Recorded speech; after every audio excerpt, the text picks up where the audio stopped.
Hello and welcome back to Sohini's kitchen. आज मैं आपके लिए लेके आई हूँ बहुत ही मज़ेदार चटपटा पराठा रेसिपी। मेरी इस रेसिपी का नाम है चिकन कीमा पराठा और ये घर पे आप इजीली बना सकते हो और बहुत ही जल्दी भी बना सकते हो। तो इसको बनाने के लिए आपको इस वीडियो को पूरी एंड तक देखनी पड़ेगी। तो आइए सीख लेते हैं। और मेरे सारे दर्शकों को मैं ये रिक्वेस्ट करना चाहती हूँ कि अगर आप मेरे चैनल पर नए हैं तो प्लीज़ मेरे चैनल को जल्दी से सब्सक्राइब कर दीजिए और बेल आइकन को ज़रूर प्रेस करिए।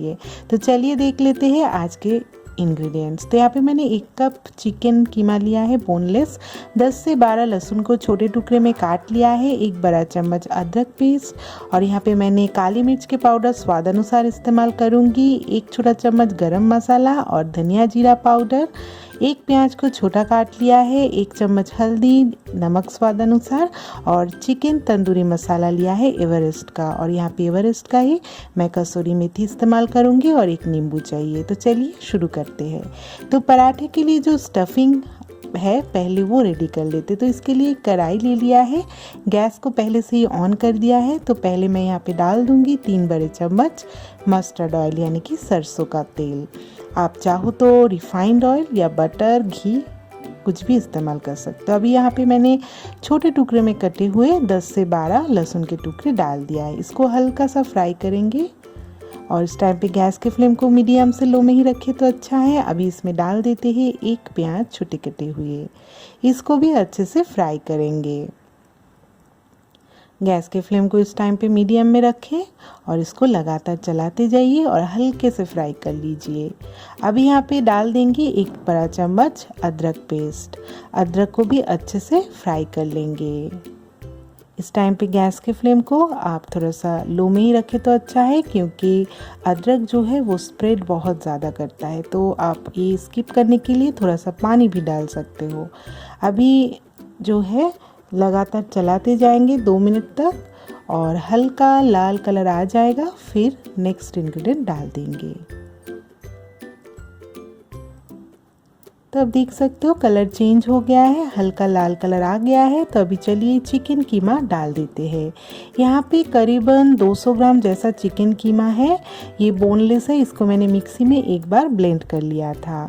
अभी चिकन कीमा को आपको लगातार चलाते जाना है 5 से 7 मिनट तक और इसको छोटे छोटे टुकड़े में जो है अलग करना है चम्मच की सहायता से।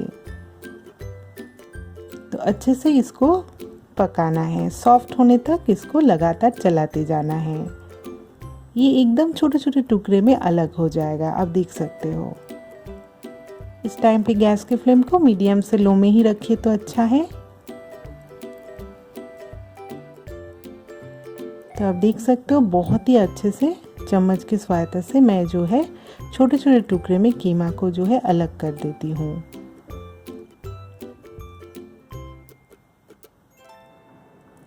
तो अभी आप देख सकते हो थोड़ा थोड़ा पानी निकल रहा है। तो अभी इस टाइम पे सारे मसाले डाल देंगे। पहले नमक स्वाद अनुसार डाल दिया है, फिर डालेंगे हल्दी पाउडर 1 छोटा चम्मच, फिर डालेंगे गरम मसाला धनिया जीरा पाउडर 1 छोटा चम्मच, फिर 1 छोटा चम्मच चिकन तंदूरी मसाला, यहाँ पे मैंने एवरेस्ट का लिया है। अभी काली मिर्च पाउडर डाल देते हैं, ये स्वाद अनुसार डालिए, इसकी जगह आप लाल मिर्च के पाउडर भी डाल सकते हो। अभी अच्छे से मिला लेते हैं। गैस के फ्लेम को आप जो है लो में ही रखिए तो अच्छा है। पूरे मिश्रण के साथ सारे मसाले जो है अच्छे से मिक्स हो जाना चाहिए। तो आप देख सकते हो बहुत ही अच्छे से इसको मैं जो है मिक्स कर देती हूँ। इसमें करीबन पूरे जो स्टफिंग प्रोसेस में करीबन 15 से 20 मिनट तक लग सकते हैं। और ये कीमा जो है ये पकने में भी बहुत टाइम नहीं लगाते हैं। तो आप देख सकते हो धीरे धीरे करके पक रहा है और ये एकदम ड्राई हो जाएगा, तब तक इसको पकाना है। सॉफ्ट भी हो जाएगा चिकन पीसेस एंड ड्राई भी हो जाएगा। तो अभी जो है नेक्स्ट इंग्रेडिएंट डाल देंगे।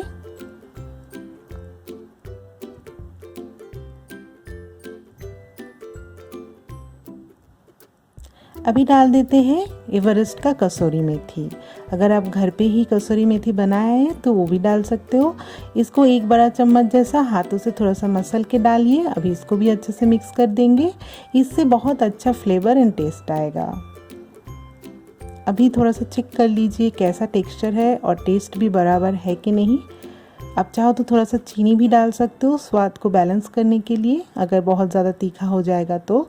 अभी इसमें डाल देंगे आधा से थोड़ा कम नींबू का रस। आप चाहो तो ये नींबू का रस कम या ज़्यादा कर सकते हो अपने टेस्ट के हिसाब से। मेरे चैनल पे और भी सारे स्टफ़्ड पराठे की रेसिपीज़ है, वो भी आप देख सकते हो। अभी ये स्टफिंग जो है उसको ठंडा कर लेंगे।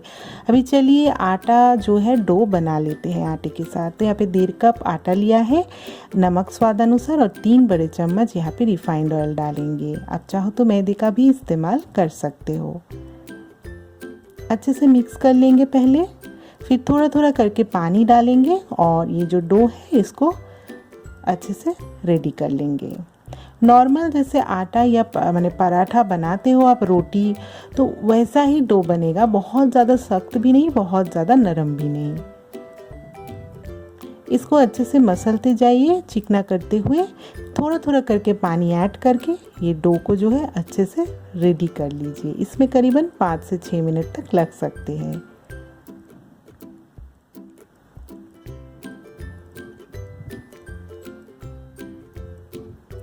और आपका जो स्टफिंग है वो प्लेट के ऊपर अच्छे से स्प्रेड कर दीजिए और उसको अच्छे से ठंडा होने दीजिए।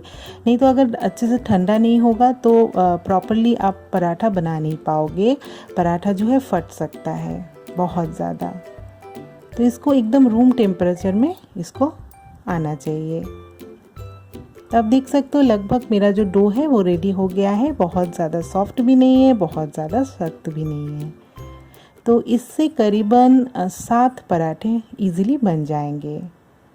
तो चलिए गोले रेडी कर लेते हैं।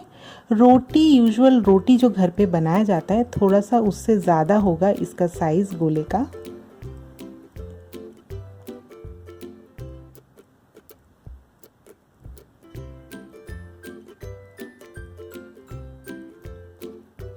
तो चलिए पहले आपको दिखा देते हैं। तो अच्छे से हाथों में दबाइए और इसको गोल शेप दे दीजिए और किचन स्लैब या तो आप पटली के ऊपर थोड़ा सा आटा स्प्रेड करके आपको जो है गोले को अच्छे से बेल सकते हो। पहले पूरी के शेप दे देंगे इसको बेल के, फिर स्टफिंग भरेंगे इसमें।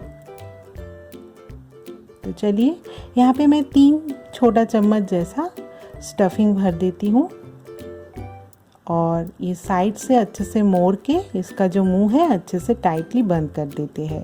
और थोड़ा सा जो एक्स्ट्रा आटा है बचेगा उसको सेकंड पराठे बनाने के टाइम यूज़ कर लेंगे। थोड़ा सा आटा स्प्रेड करके हाथों से, हल्के हाथों से इसको दबाइए ताकि जो मिश्रण है अंदर वो भी अच्छे से स्प्रेड हो जाए। और आटा लगाते हुए इसको बहुत ही हल्के हाथों से बेलिए, नहीं तो ये फट के बाहर आ जाएगा, फट भी जाएगा और मिश्रण भी बहुत ज़्यादा बाहर आ जाएगा। तो आप देख सकते हो मैंने जो है लगभग इसको बेल लिया है। रोटी के साइज़ का ही होगा ये। एक बेल लिया है, दूसरा भी आपको दिखा देते हैं। अगेन सेम तरीके से एक गोला लेके आटा स्प्रेड करके इसको पहले पूरी के शेप दे देना है, फिर स्टफिंग भरेंगे।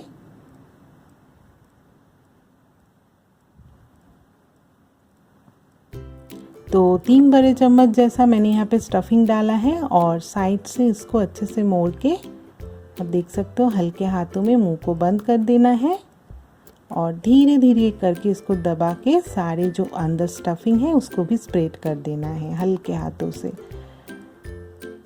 आटा लगाते जाइए लगातार और इसको अच्छे से बेलते जाइए।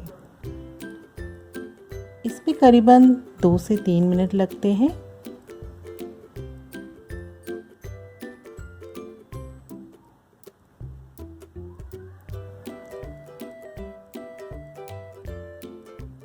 तो आप देख सकते हो थोड़ा सा थिक होता है ये पराठा। अभी 7 पराठे जो है वो मैंने बेल लिया है। तो चलिए अभी इसको सेक लेते हैं। एक तवा को गैस के ऊपर रख दिया है, अच्छे से गर्म कर लिया है और एक पराठा डाल दिया है। अभी दोनों तरफ से अच्छे से इसको सेक लेना है पहले, लाल होने तक।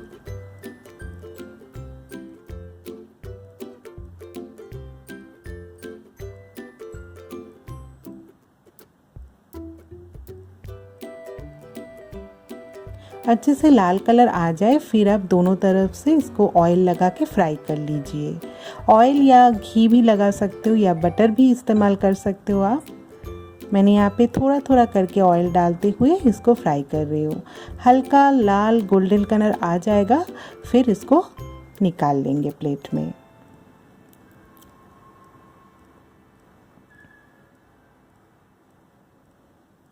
तो अभी आप देख सकते हो मेरा जो पराठा है वो अच्छे से फ्राई हो गया है। तो चलिए अभी इसको प्लेट में निकाल लेते हैं। इसमें करीबन 5 से 6 मिनट तक लग सकते हैं। तो ऐसे करके सारे जो पराठे हैं वो हम लोग फ्राई कर लेंगे।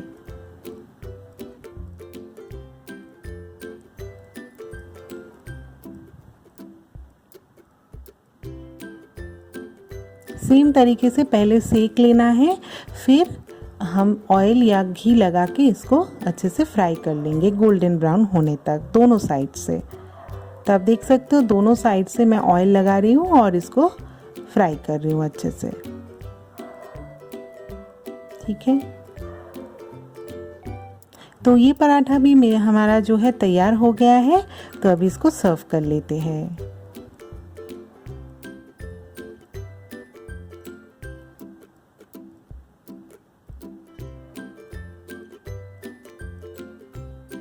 तो आप देख सकते हो मैंने सारे पराठे जो है फ्राई कर लिया है। बहुत ही यम्मी एंड टेस्टी है। अंदर से कैसा है आपको इसको मैं काट के दिखा देती हूँ।